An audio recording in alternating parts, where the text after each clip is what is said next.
Shalom jemaat Tuhan yang terkasih. Apa kabar hari ini? Puji Tuhan kalau kita dalam keadaan sehat dan baik. Kita bersyukur hari ini kita bisa memasuki minggu pertama di bulan Agustus 2020. Dan kita diizinkan Tuhan untuk bisa beribadah bersama dengan keluarga kita. Mari datang dengan sikap menghormati Tuhan, mengasihi Tuhan, dan kita selalu mau bersyukur kepada Tuhan. Mari dengan sungguh-sungguh kita siapkan hati kita untuk beribadah pada pagi hari ini.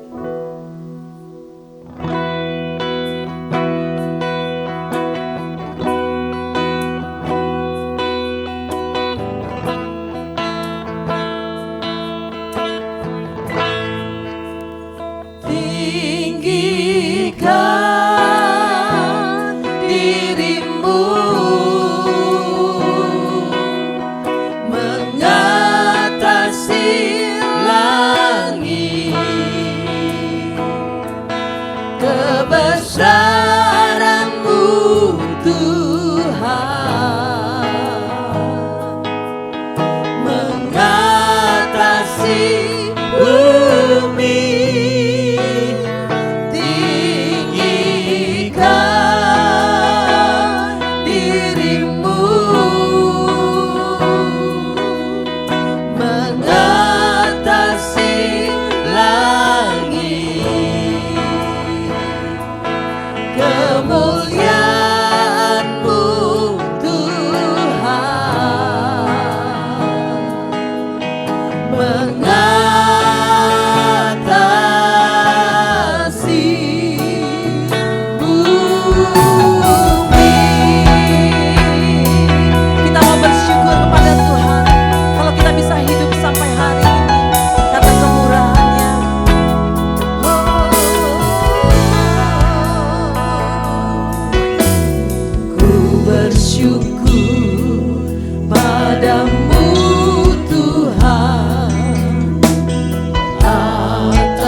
Betapa mulianya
kuasa bersyukur.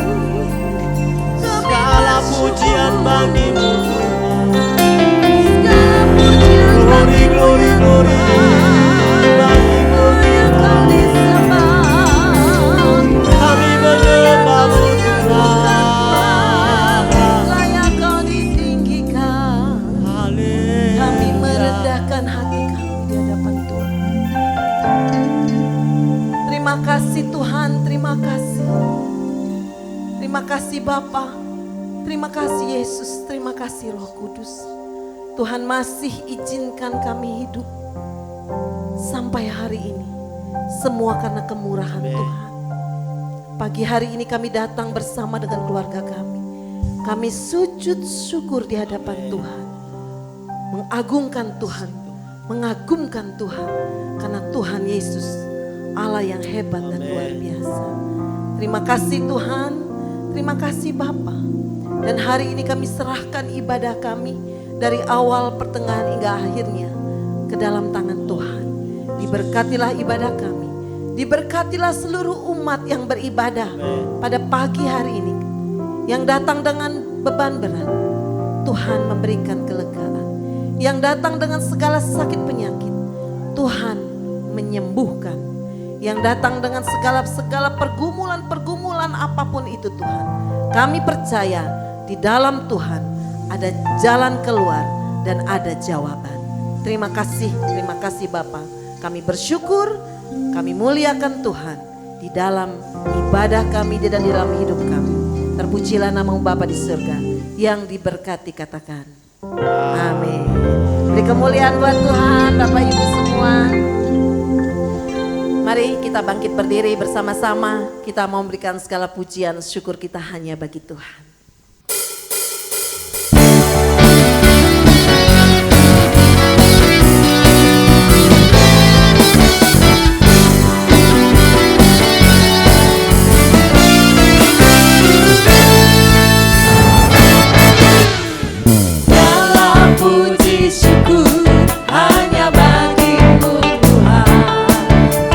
Sebab Kau yang layak dipuja.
haleluya, soraklah haleluya, haleluya.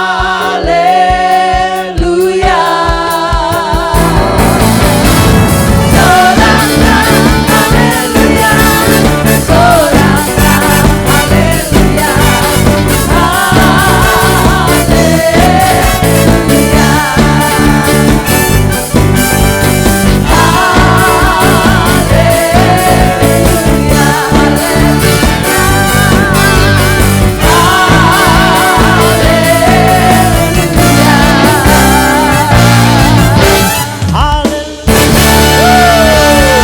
Haleluya, beri kemuliaan yang meriah buat Tuhan. Kita mau selalu bersyukur kepada Tuhan. Pujilah Dia. Haleluya. Haleluya.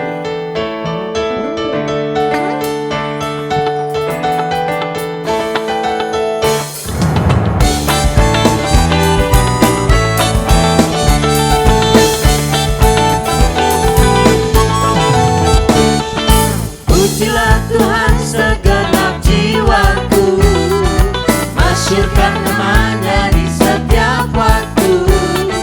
Besarkan kuasanya, agunglah Dia, yang bertata atas pujian umatnya. Dengan genap derajat dan kecapi, angkatlah tanganmu serta memuji. Endangkan lagumu, kau pun berseri. Gerakan kaki, gerakan kaki, gerakan kaki dan menari. Haleluya, puji Tuhan, kasih setianya untuk selamanya. Haleluya, puji Tuhan, kasih setianya untuk selamanya.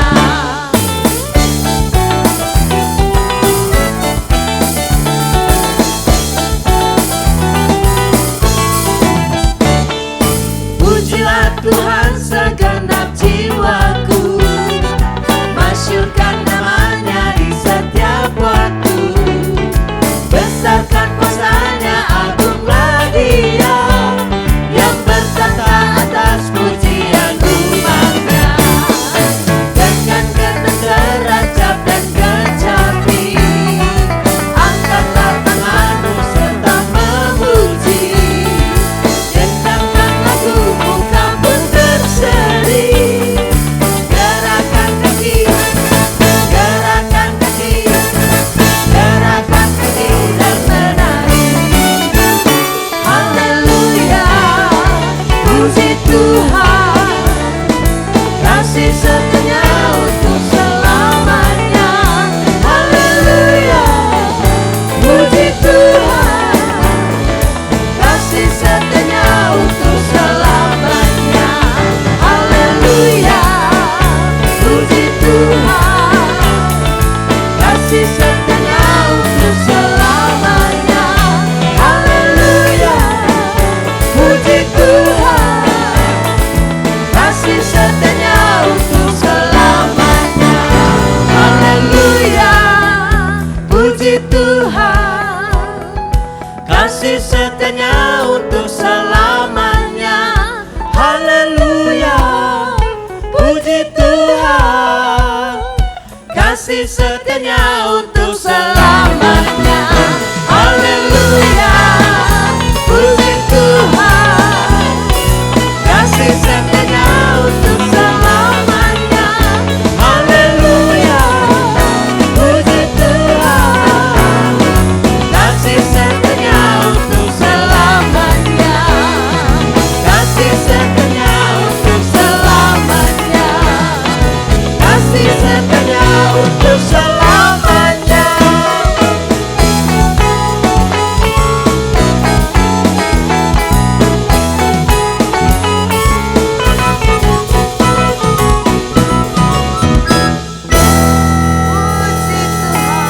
Tuhan. Kasih setia Tuhan selama-lamanya buat kita, amin.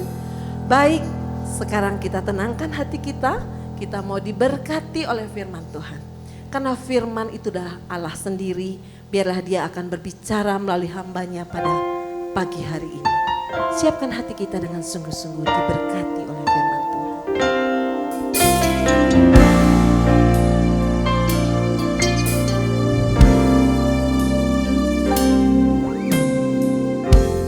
Penuhi sekarang Tuhan, penuhilah hidupku. Hatiku bagai tanah gersang, merindukan jamahan Roh Suci. Hidupku bagai bejana, ku bawa ke sungai-Mu Tuhan. Ingin ku regu kesejukan air hidup-Mu Tuhan. Penuhi aku sekarang, penuhilah hidupku. Hanya Engkau yang ku rindu, jamahlah hidupku Tuhan.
siap untuk diberkati oleh firman Tuhan. Urapan Allah turun atas kami semua, umat-Mu yang mendengarkan firman Tuhan. Urapan Allah juga mengalir bagi Bapak Gembala yang menyampaikan kebenaran Allah bagi kami semua. Terpujilah nama-Mu Bapa di surga, di dalam nama Yesus Kristus kami terima firman-Mu dengan sukacita. Haleluya, amin. Kita akan belajar firman Tuhan tentang doa terobosan. Markus pasal 10 ayat 46 sampai ayat yang ke-52. Kita membaca ayat-ayat ini, Markus pasal 10 ayat 46 sampai ayat yang ke-52.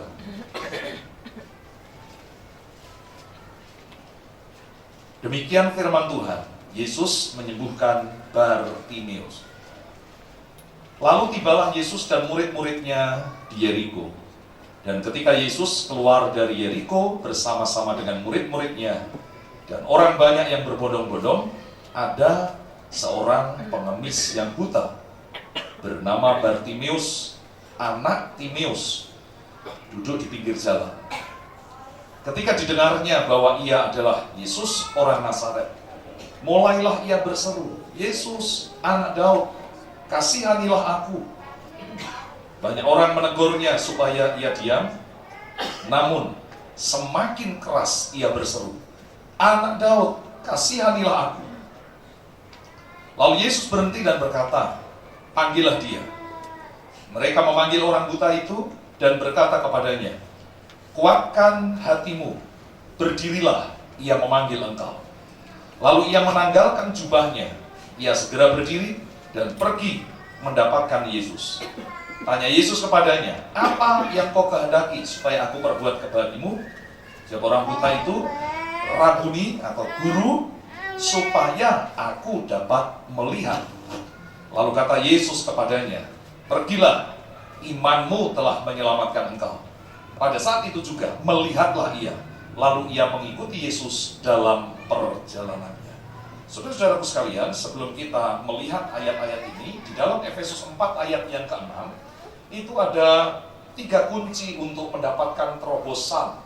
Yang pertama adalah doa, yang kedua permohonan, dan yang ketiga adalah ucapan syukur. Dan biasanya 3 hal ini dirangkum dalam satu kata, yaitu doa. Artinya, doa merupakan kunci untuk mendapatkan terobosan demi terobosan dalam hidup kita.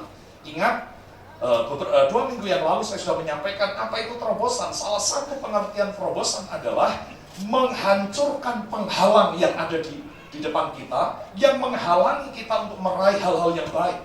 Kalau begitu, kalau kita hubungkan dengan Efesus 4 ayat 6 ini, maka doa akan memiliki kekuatan untuk merubuhkan penghalang-penghalang yang menghalangi kita untuk memperoleh yang terbaik yang disediakan oleh Tuhan. Dalam Matius 19 ayat 26 di sana dikatakan bagi manusia hal itu tidak mungkin, tetapi bagi Allah tidak ada yang tidak mungkin. Bagi Allah tidak ada yang mustahil. Karena itu, sebesar apapun penghalang yang menghalangi kita untuk meraih yang terbaik, bagi Tuhan itu bukan masalah. Ya, bagi Tuhan itu bukan masalah. Selama kita percaya, menaikkan doa, permohonan, dan ucapan syukur, maka kuasa Tuhan sanggup bekerja. Saudaraku sekalian, salah satu predikat Tuhan yang dituliskan di dalam 2 Samuel 5 ayat 19-20, salah satu predikat Tuhan, Tuhan itu adalah Allah penerobos, ya, atau Baal Perasim, Allah yang menerobos. Jadi salah satu spesialisasi Tuhan adalah kemampuan Tuhan untuk menerobos, merubuhkan penghalang-penghalang yang menghalangi umat Tuhan. Ada banyak penghalang yang bisa menghalangi umat Tuhan untuk meraih yang terbaik. Oleh sebab itu, kita akan mengenali doa yang membawa terobosan. Mari kita lihat dengan rinci tentang doa yang membawa terobosan. Hal pertama yang harus kita ketahui adalah, pertama-tama kita harus tahu, kenali apa itu doa. Saudara, kalau saudara disuruh menyebutkan apa itu doa, Anda bisa menjawab dengan banyak hal. Ya, kalau kita ditanya apa itu doa, doa itu berbicara kepada Tuhan, berkomunikasi dengan Tuhan. Kalau kita menjawab bahwa berdoa itu adalah berkomunikasi dengan Tuhan, maka salah kalau kita mengatakan bahwa doa itu hanya kita ngomong terus sama Tuhan. It's not a prayer. Kalau doa itu komunikasi dengan Tuhan, maka ada kalanya kita bicara dan ada waktunya kita membiarkan Tuhan yang bicara. Karena kadang-kadang pengertian kita tentang doa adalah hanya kita terus yang berdoa, kita terus yang bicara, Lalu Tuhan itu dianggap apa? Dalam doa Tuhan bukan hanya sekedar pendengar, tapi dalam doa Tuhan juga ingin berbicara kepada kita. Dan ada kalanya Tuhan berkata, dengarkan aku. Maka ada kalanya di dalam doa itu kita hanya diam hening dan kita menantikan suara Tuhan. Doa adalah komunikasi. Doa adalah sebuah kesempatan yang besar. Dalam Ibrani 4 ayat 16 katakan, itulah waktunya kita menghampiri tahta kasih karunia untuk menerima pertolongan kita pada waktunya. Jadi, saudaraku sekalian, berdoa adalah kesempatan untuk kita menghampiri tahta kasih karunia. Ini adalah kesempatan yang besar. Ketika kita menghampiri tahta kasih karunia Allah, itu sebuah kesempatan yang besar untuk memperoleh sesuatu yang besar, yaitu pertolongan pada waktunya. Apa itu doa? Doa adalah kunci untuk membuka pintu yang terkunci. Jadi kalau kita menjumpai pintu-pintu sudah terkunci, sudah tidak ada jalan keluar, maka doalah yang akan menjadi kunci bagi pintu yang sudah tertutup atau pintu yang sudah terkunci. Jadi kenalilah apa itu doa. Yang kedua, kenalilah di mana kita mesti berdoa. Dalam Yohanes 4 ayat 21 sampai 21 dan 24, saudaraku sekalian, dalam percakapan dengan perempuan Samaria. Ingat, perempuan Samaria. Kan perempuan Samarinda ya, perempuan Samaria. Yesus berkata, akan tiba waktunya bahwa engkau akan menyembah aku dalam roh dan kebenaran. Jadi kalau begitu, Yesus ingin mengatakan soal berdoa itu bukan masalah tempat. Ada orang yang berpikir bahwa kalau doa di tembok ratapan itu sangat manjur. Kenapa? Kalau doa dari Indonesia kan interlokal. Kalau doa di tembok ratapan itu lokal. Siapa bilang begitu? Emang Allah, Yesus hanya ada di sana? Yesus ada di mana-mana. Yesus maha hadir. Dia adalah Allah yang omnipresent, maha hadir. Kalau begitu, di manakah kita bisa berdoa? Kita bisa berdoa di mana saja. Tetapi ingat, kita harus tahu bahwa Yesus pernah berkata, kalau kamu mau berdoa, masuklah kamar, lalu kemudian jangan nambah-nambahin firman. Kemudian tutup. Maka Bapamu di tempat tersembunyi akan mendengarkan doa. Nah, perhatikan kata tersembunyi, tempat tersembunyi, kamar yang ditutup itu disebut the secret place, tempat yang tersembunyi. Secret place itu berbicara only, hanya engkau dan aku, hanya Tuhan dan kita. Pak, apakah itu berarti harus tempat yang sunyi, senyap? Enggak harus. Di tempat yang sunyi pun hati seseorang bisa bergemuruh. Di tempat yang sunyi hati seseorang bisa riuh rendah. Orang berdoa juga demikian. Jangan pikir kalau kita sudah berada di gua yang sepi, kemudian kita bisa berhubungan dengan Tuhan. Belum tentu. Atau mungkin kita juga bisa berkata, Pak, kalau kita doanya di tempat yang ramai kan tidak enak, Pak. Kan kita tidak bisa ngomong dengan Tuhan. Siapa bilang? Keheningan itu bukan masalah lingkungan, tapi keheningan itu bicara tentang hati kita. The secret place adalah ketika kita mengatakan ini hanya aku dengan Tuhan, dimanapun kita berada. Kalau begitu, jangan mengkeramatkan tempat. Jangan mengeramatkan tempat. Betul ya? Jangan mengeramatkan tempat. Karena dimanapun kita, kalau kita berhubungan dengan Tuhan, hanya aku dan Tuhan, maka itulah the secret place itu. Jadi kenalilah di mana kita berdoa. Yang ketiga, kenalilah jawaban doa. Kita semua sudah tahu. Jawaban doa itu ada berapa? 3. Apa? Ya? Tunggu? Tidak. Saya balik. Jawaban doa yang pertama adalah tidak. Apakah ada yang demikian? Ada. Dalam 2 Korintus 12 ayat 8-9, tapi jawab Tuhan kepadaku, cukuplah kasih karuniaku bagimu. Sebab justru dalam kelemahanlah kuasaku menjadi sempurna. Sebab itu terlebih suka aku bermegah atas kelemahanku, supaya kuasa Kristus turun menaungi aku. Ini adalah bagian dari doa Rasul Paulus. Tuhan ambil duri dalam dagingku. Duri dalam daging itu bicara 3 hal. Yang pertama adalah sakit epilepsi yang diderita oleh Rasul Paulus. Jadi bayangkan, dia seorang penginjil hebat. Sapu tangannya bisa menyembuhkan orang, tapi dia sendiri epilepsi. Duri dalam daging itu yang kedua bicara tentang rabun mata. Rasul Paulus mengalami rabun mata, maka dia berkata, tulisanku yang besar-besar ini. Kenapa? Karena matanya rabun. Lagi-lagi, dia seorang penginjil yang hebat, diberi karunia Tuhan hebat, tapi dia mengalami sakit mata. Yang ketiga, duri dalam daging itu adalah, pengertiannya adalah orang-orang yang selalu ngerecokin pelayannya Paulus. Maka dia berkata, Tuhan ambil duri dalam daging ini, Tuhan singkirkan orang-orang itu. Tapi Tuhan tidak menyingkirkan orang-orang itu. Tuhan berkata, cukuplah kasih karuniaku kepadamu. Jadi artinya, ketika Paulus berdoa, Tuhan berkata tidak atas doanya Rasul Paulus. Saudara jangan berpikir bahwa kalau seseorang berkenan kepada Tuhan, lalu kemudian pasti Tuhan mengiyakan semua permintaannya. Belum tentu. Ya. Apakah doa Rasul Paulus salah? Tidak. Apakah salah minta kesembuhan dari sakit? Tidak salah. Tapi apakah kewajiban Tuhan selalu mengatakan ya atas doa seseorang? Tidak juga. Ada kalanya Tuhan berkata tidak. Dan ingat baik-baik, ketika Tuhan berkata tidak atas doa kita, permintaan kita, itu artinya Tuhan menyiapkan yang lebih baik daripada apa yang kita minta. Amin. Makanya kalau ada gadis diputuskan pacarnya, itu perkara yang sangat sepele. Jangan nangis. Ya, sharing ya, jangan nangis. Ya, ini saya sekedar ngomong, saya tidak menuduh kamu diputuskan. Kalau seandainya satu saat kamu diputuskan, karena orang berani jatuh cinta harus berani putus cinta. Kalau belum siap untuk putus cinta, jangan pernah jatuh. Dan Valdi, kamu harus membaca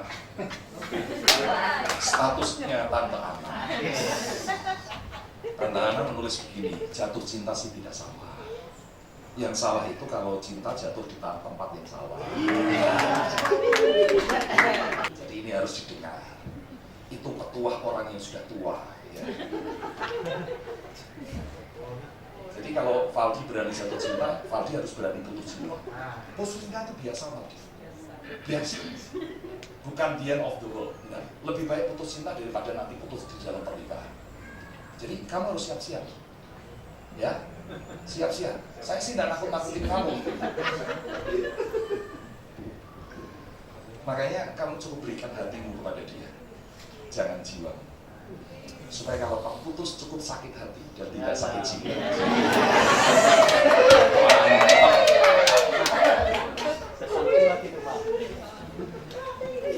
Kalau kita diputuskan pacar kita harus ngomong. Misalkan nih, Valdi mutusin seseorang. Taruhlah seseorang itu adalah si M, gitu misalkan aja. Mamat. M itu maksudnya Mbah Pon. Kalau Valdi mutusin, si M ini mesti berkata, terima kasih Mas Valdi. Mas Valdi sudah mutusin saya. Saya percaya berarti Mas Valdi bukan pria yang terbaik untukku. Tuhan pasti akan sediakan yang jauh lebih baik daripada Mas Valdi. Harus begitu. Jadi tidak perlu namanya putus kemudian nangis jeritan sampai kemudian tidak makan 3 hari 3 malam gitu. Itu percuma. Ya, percuma. Apalagi sampai kemudian ambil tali mau gantung diri. Ya, model-model gitu itu sudah kuno, tidak milenial banget itu. Ketika Tuhan berkata tidak, itu artinya Tuhan sediakan yang lebih baik lagi. Lalu jawaban doa yang kedua adalah tunggu. tunggu.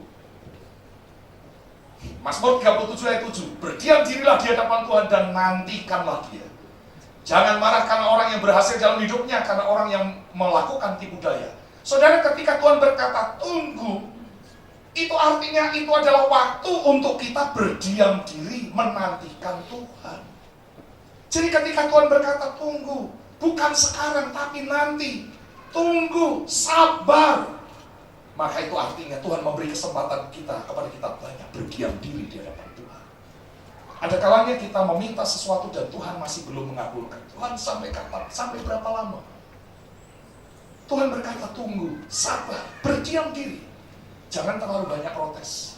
Ya. Lalu yang ketiga adalah ketika Tuhan menerima, mengatakan ya untuk doa itu. Markus 11 ayat 24. Karena itu aku berkata kepadamu, apa saja yang kamu minta dan doakan, percayalah bahwa kamu telah menerimanya, maka hal itu akan diberikan kepadamu.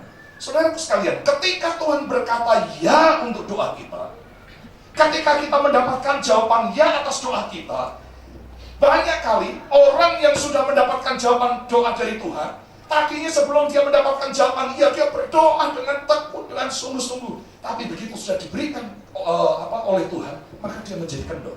Doanya menjadi kendor. Berapa banyak orang yang begitu menggebu-gebu dalam pergumulan. Begitu dia dalam pergumulan, doanya luar biasa, menggebu-gebu. Tapi begitu sudah ditolong Tuhan, maka dia mulai kendor. Mulai jauh dari Tuhan. Tinggalkan pelayanan. Lalu kemudian ibadah-ibadah dia mulai tinggalkan. Saudaraku sekalian, dengar baik-baik. Jawaban ya dari Tuhan itu adalah justru untuk semakin membangkitkan iman kita, semakin memperkuat iman kita. Kalau Anda dan saya mengalami mujizat dari Tuhan, itu bukan supaya kita jauh dan kendor dari Tuhan, tetapi justru semakin membuat kita mempercayai Allah.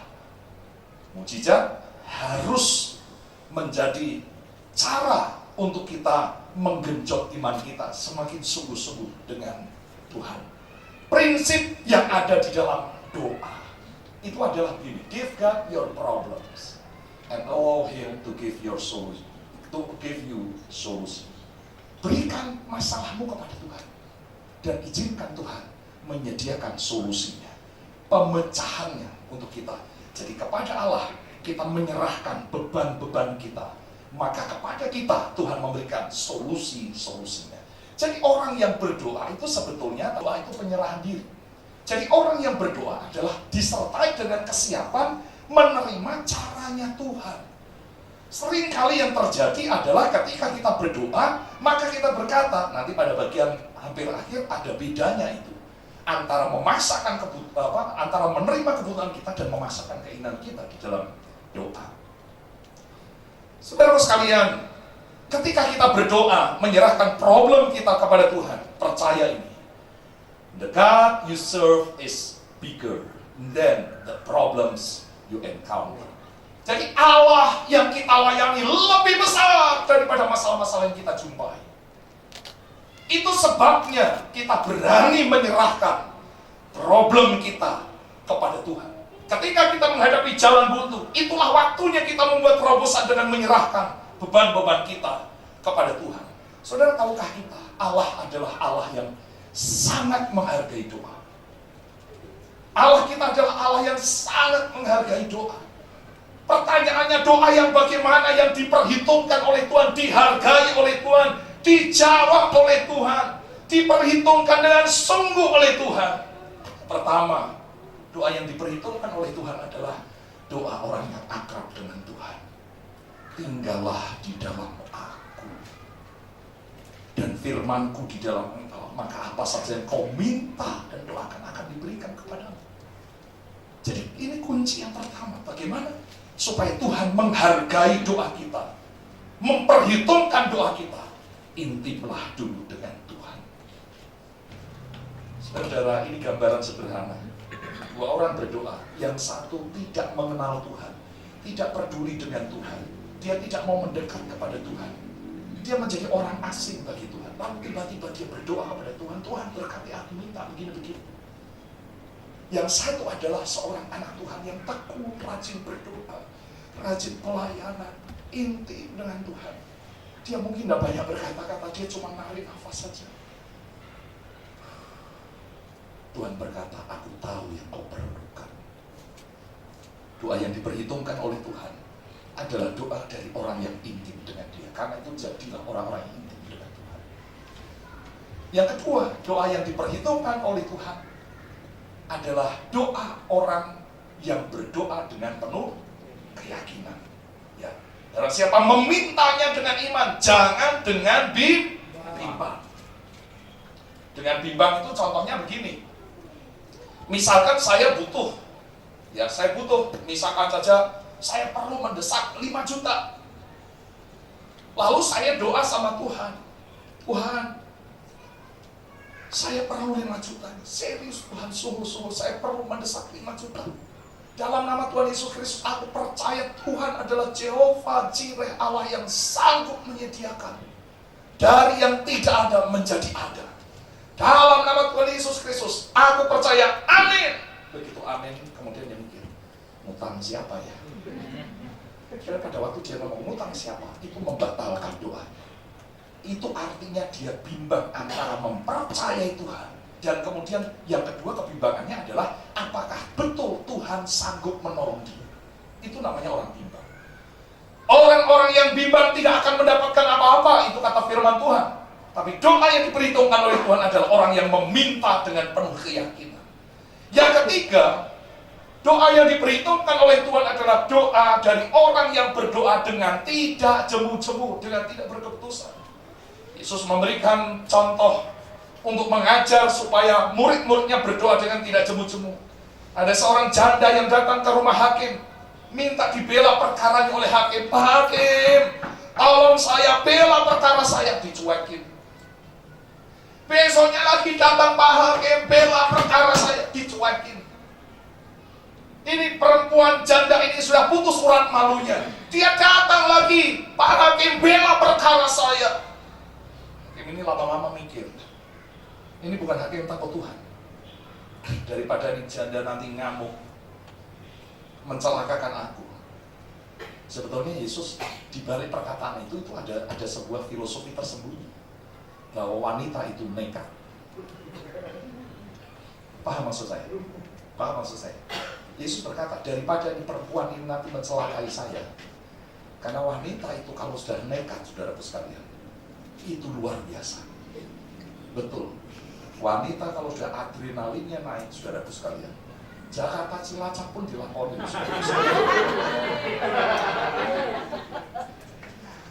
Kalau sudah adrenalinnya naik, ya. Jadi hakim ini berkata, daripada nanti perempuan ini mencelakakan aku, lebih baik ku bela juga perkara. Yesus berkata, apakah aku tidak akan membenarkan orang yang siang malam berseru-seru kepadaku? Saudara, bagaimana intensitas doa kita? Mungkin kita sedang menghadapi pergumulan, mungkin kita sedang menghadapi sakit penyakit. Kalau kita berdoa begini, Tuhan tolong aku. Kalau Tuhan tolong, puji Tuhan. Tidak tolong juga tidak apa-apa. It's not doa. Bagaimana kesungguhan kita berdoa? Apakah kita berdoa seperti janda itu yang terus mengetok pintu hakim itu? Saudara sekalian, kalau hakim yang tidak takut akan Allah saja bisa membenarkan atau membela perkara janda itu, apalagi Allah kita. Dia akan membenarkan orang yang siang malam berseru kepadanya. Kata siang malam itu artinya terus menerus, tidak jemu-jemu. Yang keempat, doa yang diperhitungkan oleh Tuhan adalah doa orang yang sepakat. Doa orang sepakat. Matius 18 ayat 19, jika dua orang daripadamu di dunia ini sepakat meminta apapun juga, permintaan mereka itu akan dikabulkan oleh Bapakku yang di surga. Tapi tahukah kita, untuk kata sepakat itu bukan sesuatu yang mudah. Sepakat itu bukan sesuatu yang mudah. Tapi Pak, kita sudah berdoa bersama-sama. Doa bersama belum tentu sepakat. Pak, bukan hanya bersama loh Pak, sudah gandengan tangan. Gandengan tangan pun belum tentu sepakat. Percaya? Gandengan tangan itu belum tentu sepakat. Misalkan begini, suami istri, yuk kita sepakat berdoa supaya kita bisa beli rumah. Sama tuh permintaannya, pengennya beli rumah. Tapi apakah mereka sepakat? Belum tentu. Yang laki-laki pikirannya begini, kalau punya rumah kan enak, tidak usah pakai kontrak, tidak usah buang-buang uang, jadi uangnya bisa dikumpulin untuk bayar cicilannya. Itu yang pria. Yang wanita, istrinya mikir, kalau kita punya rumah kan tidak diejek sama tetangga. Pola pikirnya sudah berbeda. Yang satu adalah supaya menghemat, yang satu supaya tidak diejek oleh tetangga. Sepakat? Belum. Sekalipun sudah gandengan tangan. Paham maksud saya? Jadi untuk mencapai sepakat itu betul-betul bukan hal yang gampang. Itu sebabnya Tuhan sangat menghargai dengan kesepakatan itu. Kesepakatan itu artinya satu Tuhan, satu tujuan. Satu tujuan. Betul-betul keluar dari hati yang terdalam, memiliki tujuan yang sama ketika dia berdoa kepada Tuhan. Yang kelima, Allah menghargai doa. Doa yang bagaimana? Doa yang dinaikkan dalam nama Yesus. Bukan dalam nama Bapak gua yang hebat. Bukan dalam nama Pak Presiden Jokowi. Bukan dalam nama Pak Ahok. Bukan. Sekalipun mereka orang-orang hebat. Ada banyak orang mereka berdoa atau menginginkan sesuatu, tapi hatinya tertuju kepada seseorang. Dia sih berdoanya dalam nama Yesus. Dalam nama Yesus aku percaya Tuhan pasti tolong saya. Begitu amin, dia pikirannya adalah kira-kira siapa yang bisa menolong saya. Maka dia pikirkan si A. Ini pasti si A bisa tolong saya. Si A ini bisa ngutangin saya. Maka saudaraku sekalian, itu artinya dia berdoa, mulutnya berkata dalam nama Yesus, imannya bukan kepada Yesus, imannya kepada orang. Dan yang model begitu Tuhan tidak berkenan. Saudaraku sekalian, dalam Matius pasal 10 ayat 46, lalu tibalah Yesus, Markus 10 ayat 46, dan murid-murid Yeriko. Ada seorang pengemis yang buta, sudah pengemis, buta lagi. Kondisinya sangat buruk. Bernama Bartimeus, anak Timeus. Sebetulnya Bartimeus itu artinya ya anak Timeus. Bar itu anak, Timeus itu nama orang, jadi anak Timeus. Duduk di pinggir jalan. Kenapa di pinggir jalan? Kalau di tengah jalan ketabrak. Bagus, benar bilang. Jawaban kamu berhikmat. Tapi bukan itu yang saya maksudkan. Kenapa duduk di pinggir jalan? Ya namanya pengemis. Karena di pinggir jalan banyak orang yang lewat, maka itu adalah tempat yang paling tepat untuk pengemis. Sudah ngemis, buta, saudaraku sekalian. Maka tahap berikutnya setelah kita mengenal apa itu doa, di mana kita berdoa. Lalu apa yang ketiga tadi? Kenali jawaban doa. Maka yang keempat, kenalilah kepada siapa kita berdoa. Maka Bartimeus ketika didengarnya bahwa itu adalah Yesus orang Nazaret, mulailah ia berseru, Yesus anak Daud, kasihanilah. Saudara, kalimat ini kalau kita perhatikan ini mengandung hal yang sangat dalam. Di sana disebutkan bahwa dia mendengar itu adalah Yesus orang Nazaret. Saudara, periksa Alkitab. Orang-orang selalu mengatakan, mana mungkin ada hal yang baik datang dari Nazaret. Jadi bagi mereka Nazaret itu bukan tempat yang bagus. Tidak mungkin Nabi lahir di Nazaret, berasal dari Nazaret. Orang-orang dari Nazaret itu bukan orang yang hebat. Dan yang didengar oleh Bartimeus ini adalah Yesus orang Nazaret. Kalau dia mendengar perkataan orang di sekitarnya, tidak mungkin dia minta tolong kepada Yesus. Karena Yesus hanyalah orang Nazaret. Tetapi iman dari Bartimeus melampaui dari apa yang dikatakan orang. Maka dia tidak melihat Yesus sebagai orang dari Nazaret yang tidak diperhitungkan itu. Tetapi dia melihat Yesus adalah anak Daud. Ini berbicara tentang kuasa. Sebutan atau gelar anak Daud itu artinya bicara tentang Yesus, engkau yang punya kuasa. Maka dalam berdoa, kenalilah kepada siapa kita berdoa. Yaitu kita berdoa kepada Allah yang besar. Don't tell God you have a big problem. Tell your problem you have a big God. Jangan katakan kepada Tuhan engkau punya masalah besar. Tapi katakan kepada masalahmu engkau punya Allah yang besar. Imani yang kau perkatakan dan perkatakan apa yang kau imani itu. Itulah dalam doa. Doa itu artinya kita memperkatakan apa yang kita imani. Kita berdoa kepada Allah yang besar. Bukan kita tidak mengagung-agungkan persoalan yang besar. Banyak kali kalau kita bercerita tentang sakit, penyakit, persoalan kita. Saudara, biasanya dalam konseling kita selalu mendengar orang menceritakan masalahnya begitu panjang lebar. Tapi sedikit sekali mereka berbicara tentang Allah yang besar, yang luar biasa itu. Kenapa kita tidak rubah? Lalu setelah kita mengenali kepada siapa kita berdoa, yang kelima, kenalilah suara yang bisa mengganggu iman. Saudara-saudara, kadang-kadang dalam doa ada saja suara-suara yang bisa melemahkan iman kita. Lihat Bartimeus, banyak orang menegurnya. Jadi sementara dia berseru, Yesus anak Daud, kasihanilah aku, maka orang-orang yang mendengar itu merasa terganggu dan berkata, diam kamu. Tetapi ketika orang suruh dia diam, semakin dia ditekan, semakin dia berseru dengan keras, berteriak dengan keras. Saudara-saudaraku sekalian, ada kalanya kita mendengar suara-suara yang bisa melemahkan kita. Sama seperti Yairus misalkan saja. Orang-orang berkata, anakmu sudah mati, kamu tidak usah nyusahin guru. Itu kata manusia. Itu kata manusia yang melihat kenyataan bahwa anaknya sudah mati. Tapi Yesus berkata apa? Don't be afraid. Just believe.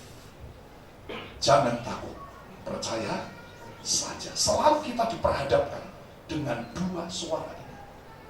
Ketika Bartimeus ditegur dengan keras, semakin ditegur, semakin dia lebih sungguh-sungguh berseru. Saudara-saudaraku sekalian, when you focus on problems, you will have more problems. Saudara, saya mengutip beberapa quotes yang saya anggap ini bagus. Kalau Anda fokus pada masalah, maka Anda akan punya lebih banyak masalah.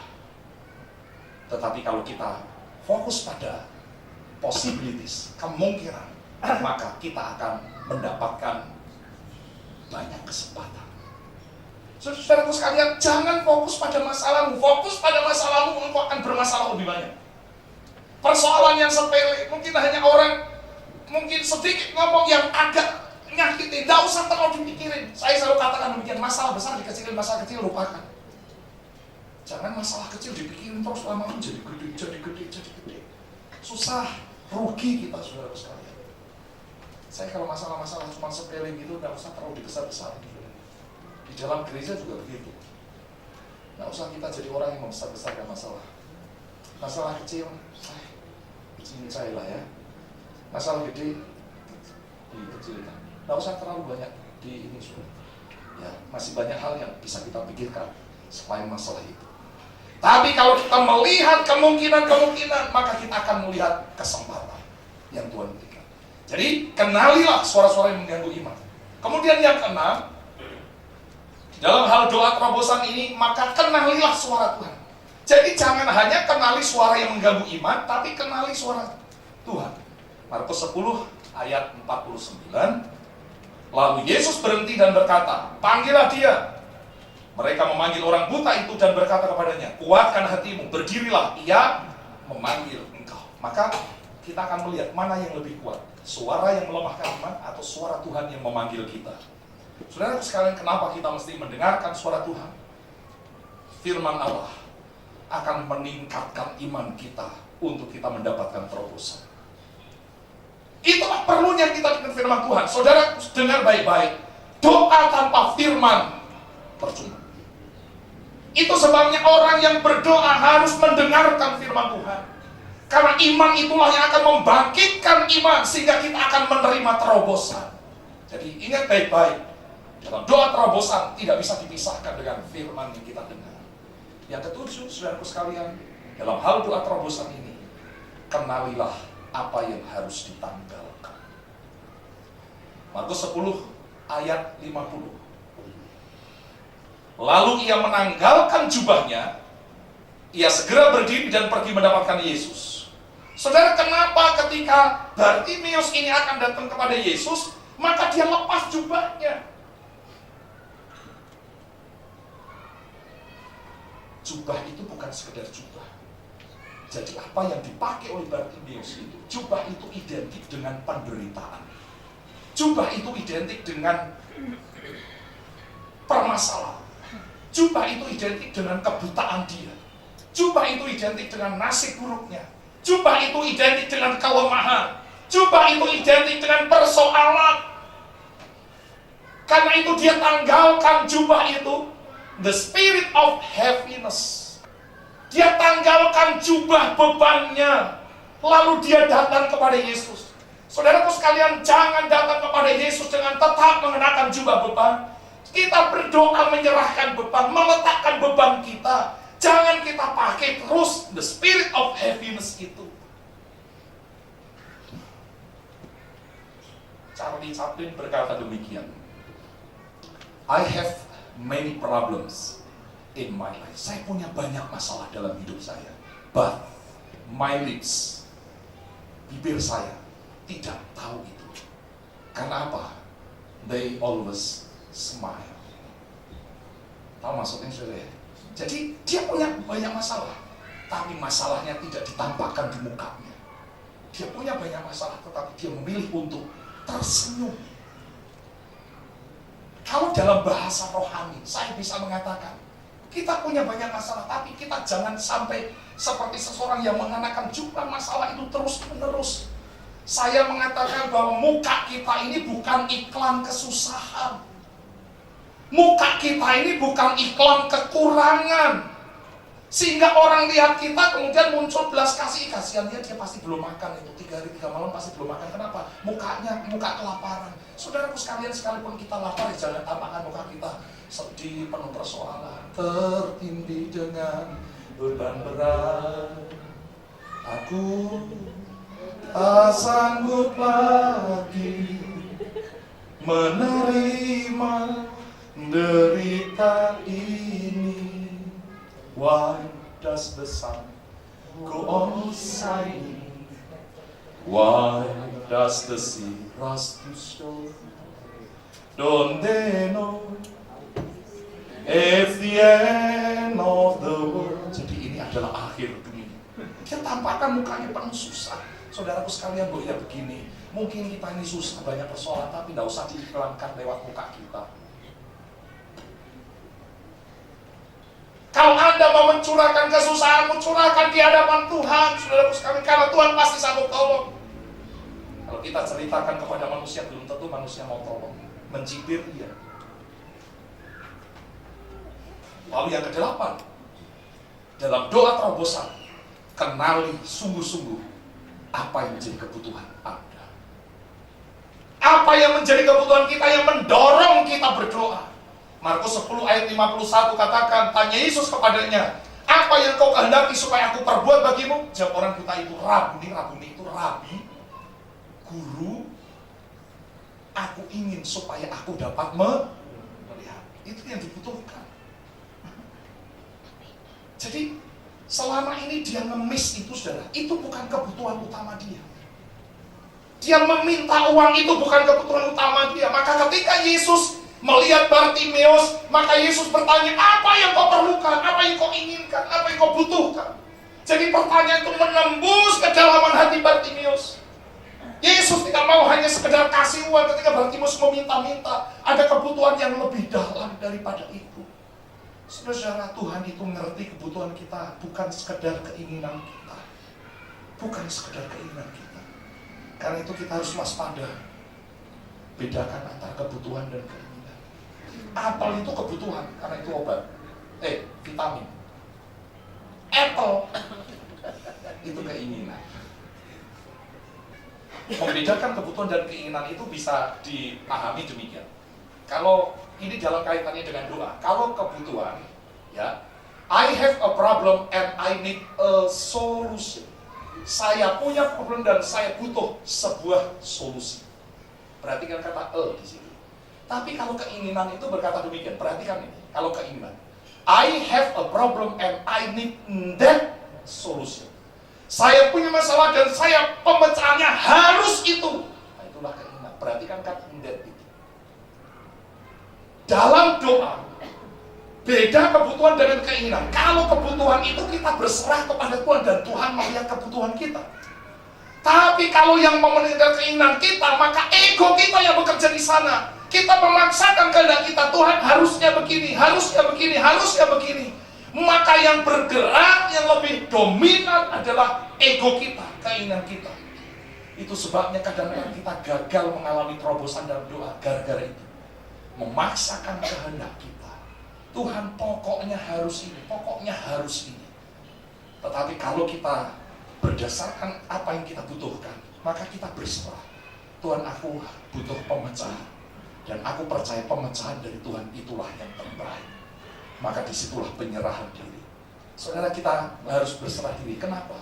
Tuhan itu tahu dengan persis apa yang kita butuhkan, siapa yang kita butuhkan, dan kapan kita membutuhkan. Inilah waktunya terobosan bagi kita. Dan doa akan membawa kita masuk dalam terobosan. Karena itu, mulai dengan doa, bertahan dalam doa, alami terobosan melalui doa. Doa membawa kita masuk dalam terobosan. Tuhan memberkati kita semua. Amin. Mari kita bagi berdiri bersama-sama.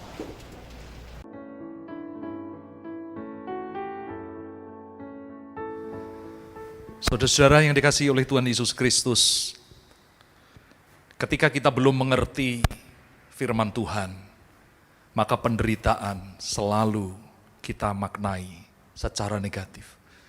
Tetapi ketika kita sudah mendengarkan firman Tuhan dan mengerti kebenaran firman Tuhan, maka kita tahu bahwa ada tangan Tuhan yang bekerja di balik setiap didikan Tuhan, penderitaan yang kita hadapi.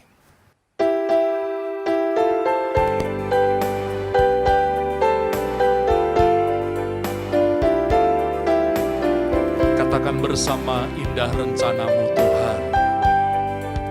Indah rencanamu Tuhan di dalam hidupku, walau ku tak tahu dan ku tak mengerti semua jalanmu. Dulu ku tak tahu Tuhan, berat ku rasakan, hati menderita dan ku tak berdaya menghadapi semua. Tapi ku mengerti sekarang, Kau tolong padaku. Kini ku melihat dan ku merasakan indah rencanamu. Tapi ku mengerti sekarang, Kau tolong padaku. Kini ku melihat dan ku merasakan indah rencanamu. Kini ku melihat dan ku merasakan indah rencanamu. Kini ku melihat dan ku merasakan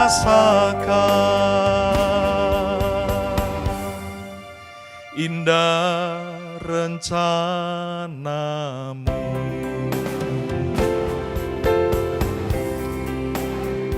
Kita akan memasuki perjamuan kudus pada pagi hari ini. Saya mengundang para pelayan perjamuan untuk maju ke depan. Mari kita berdoa, mempersiapkan hati kita untuk memasuki perjamuan kudus pada pagi hari ini. Kami mengucap syukur Tuhan karena dalam setiap bagian dari hidup kami, Tuhan terlibat sepenuhnya. Tuhan turut bekerja, mendatangkan kebaikan bagi setiap kami yang mengasihi Engkau. Kami mengucap syukur kepada Tuhan dan melihat Allah yang baik di sepanjang hidup kami. Kasih yang Tuhan sudah peragakan di Kalvari, menembus dosa-dosa kami, menyelamatkan kami. Itulah yang kami ingat pagi hari ini. Bersama dengan seluruh jemaat-Mu, kami akan dipersekutukan dengan tubuh dan darah Tuhan Yesus Kristus. Roti dan anggur yang adalah benar-benar makanan dan minuman bagi kami, yang secara rohani adalah tubuh dan darah-Mu yang akan mendatangkan kekuatan bagi kami. Kuduskan dan tahirkan kami untuk kami layak berada di sekitar perjamuan kudus ini Tuhan, untuk bersekutu dengan tubuh dan darah Tuhan Yesus Kristus. Kuduskan kami setiap pelayan-pelayan-Mu untuk melayankan perjamuan kudus ini. Di dalam nama Tuhan Yesus Kristus, kami siap untuk menerima perjamuan kudus di dalam nama Tuhan Yesus Kristus. Haleluya. Amin. Jemaat yang dikasihi oleh Tuhan Yesus Kristus, pada malam waktu Yesus akan diserahkan, Yesus mengambil roti, mengucap syukur atasnya, dan dia memecah-mecahkannya dan berkata, inilah tubuhku yang dipecah-pecahkan bagi kamu. Perbuatlah ini setiap kali kamu meminumnya, menjadi peringatan akan aku. Lalu Yesus mengambil cawan yang berisi anggur dan berkata, inilah cawan perjanjian baru yang dimeteraikan oleh darahku. Perbuatlah ini setiap kali kamu meminumnya, menjadi peringatan akan aku. Puji nama Tuhan.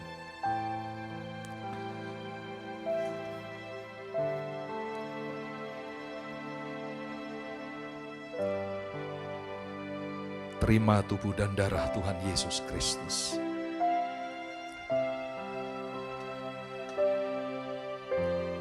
Terima tubuh dan darah Tuhan Yesus Kristus.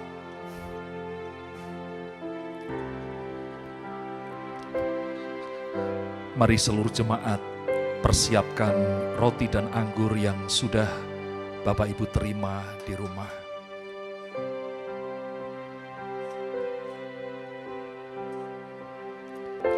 Salibnya,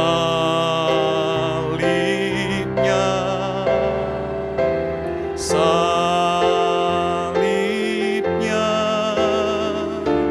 selamat mulia,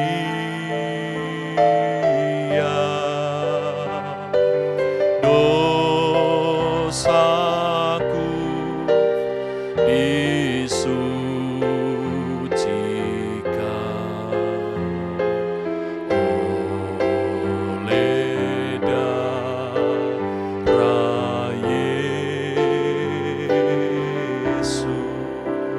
Mari angkat roti di tangan kanan kita ini. Inilah tubuh Tuhan Yesus Kristus yang sudah diremukkan, dipecah-pecahkan untuk dosa saya dan saudara. Percayakah saudara, roti di tangan kanan kita ini adalah tubuh Tuhan Yesus Kristus sendiri? Mari kita makan bersama-sama dengan iman dalam nama Tuhan Yesus Kristus.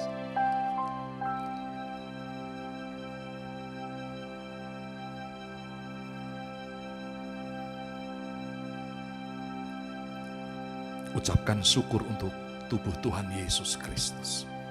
Terima kasih Tuhan untuk tubuh-Mu yang dipecah-pecahkan, dihancurkan untuk kami.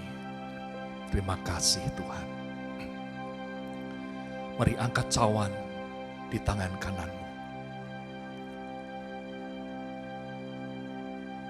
Inilah anggur, inilah darah Tuhan Yesus Kristus.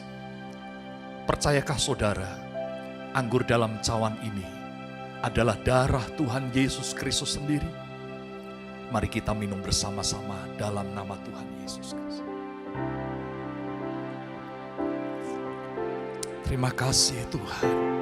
Angkat kedua tanganmu di hadapan Tuhan. Haleluya, haleluya.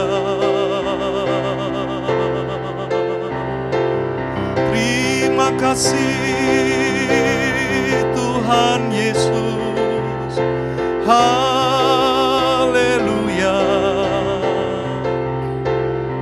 Syukur.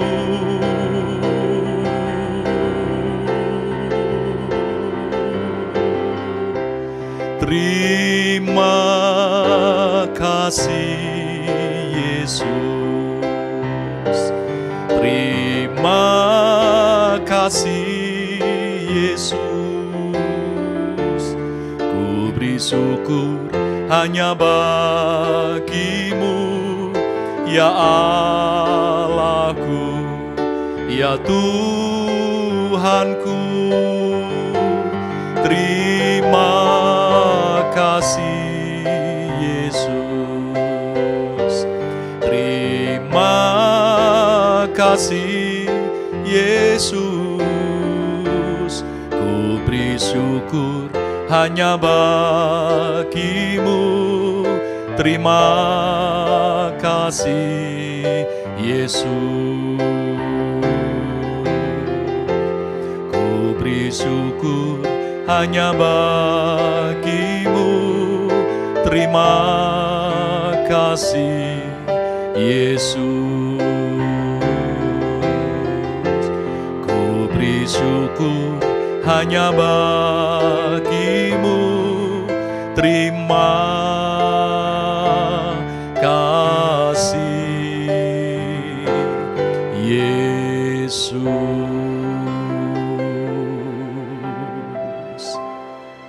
Kami bersyukur kepada Tuhan. Sempurnalah ibadah kami pagi hari ini. Kami memuji dan menyembah Tuhan. Kami mendengarkan suara Tuhan, dipersekutukan dengan tubuh dan darah Tuhan Yesus Kristus. Bahkan kami mengembalikan persepuluhan milik Tuhan dan membawa persembahan-persembahan kami yang lain di hadapan Tuhan. Kami persembahkan hidup kami, ibadah kami, penyembahan kami, persembahan kami untuk hormat kemuliaan nama Tuhan Yesus Kristus. Kasih anugerah Allah mengalir bagi kami semua. Kasih anugerah Allah mengalir bagi seluruh umat-Mu. Kasih kemurahan Tuhan mengalir limpah bagi setiap orang yang berharap kepada Tuhan. Kemurahan-Mu Tuhan juga limpahkan bagi bangsa dan negara kami. Kemurahan Tuhan Engkau limpahkan bagi kota kami. Kami terus berdoa untuk pemulihan, kesembuhan bagi bangsa kami. Belas kasih-Mu bagi bangsa kami Tuhan. Kami berdoa untuk para pemimpin kami. Tuhan memberikan kesehatan, Tuhan memberikan hikmat, Tuhan memberikan kekuatan bagi para pemimpin kami. Segala rancangan-rancangan yang jahat yang ditujukan kepada para pemimpin kami patahkan kuasanya di dalam nama Tuhan Yesus Kristus. Kemurahan-Mu turun atas para pemimpin bangsa ini. Kami juga berdoa Tuhan bagi gereja Tuhan, seluruh gereja Tuhan yang ada di Indonesia. Kemurahan-Mu bagi kami, kasih dan anugerah-Mu terus melimpah bagi gereja Tuhan. Secara khusus kami berdoa untuk gereja Kasih Kristus Indonesia. Kami membawa dalam doa untuk sinode kami ini Tuhan. Kemurahan-Mu atas gereja Kasih Kristus Indonesia terus melimpah. Terima kasih Bapa untuk ibadah kami pada pagi hari ini. Kami mempersembahkan segala pujian, hormat, syukur, kemuliaan hanya bagi Bapa di surga di dalam nama Tuhan Yesus Kristus. Mari jemaat Tuhan, angkat kedua tanganmu di hadapan Tuhan. Setelah kita beribadah pada pagi hari ini, setelah kita dipersekutukan dengan tubuh dan darah Tuhan Yesus Kristus dalam perjamuan kudus, sekarang kembalilah engkau ke rumah tanggamu masing-masing, ke pekerjaanmu, ke pelayananmu. Jadilah saksi yang setia dan ketahuilah bahwa Tuhan ada senantiasa menyertai hidup kita mulai saat ini sampai seterusnya, dan Tuhan melimpahkan berkat-berkat yang terbaik, yaitu berkat damai sejahtera, berkat cinta kasih, berkat pengurapan dari Allah Bapa, Putra, dan Roh Kudus mengalir atas hidup kita semua saat ini sampai Maranatha, Tuhan Yesus datang kedua kalinya. Terimalah segala berkat yang terbaik ini dengan bersama-sama kita katakan, amin. Satu-satunya yang kuandalkan, satu-satunya yang kupercaya, Engkau sumber kekuatan, sumber pengharapan, sumber kedamaian.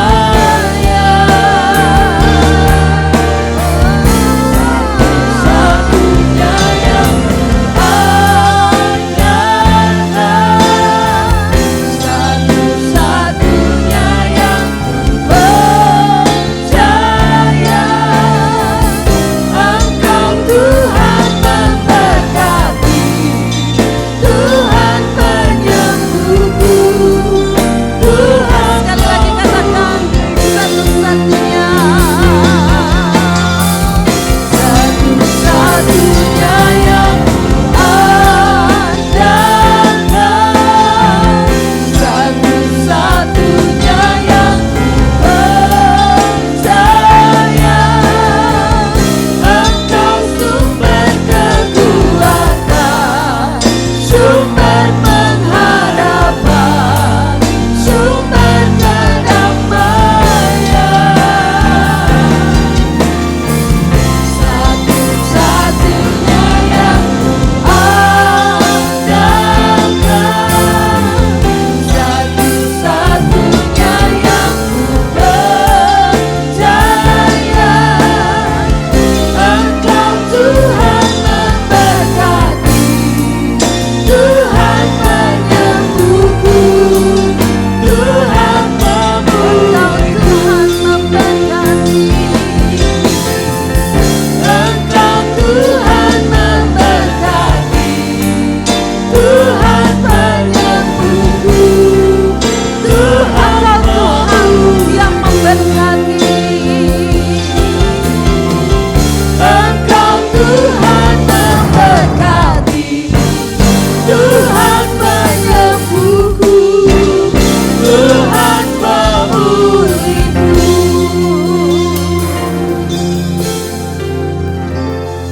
Ibadah sudah selesai. Jemaat Tuhan dipersilakan untuk mempersiapkan persembahannya. Dan selamat hari Minggu. Tuhan Yesus memberkati kita semua. Shalom.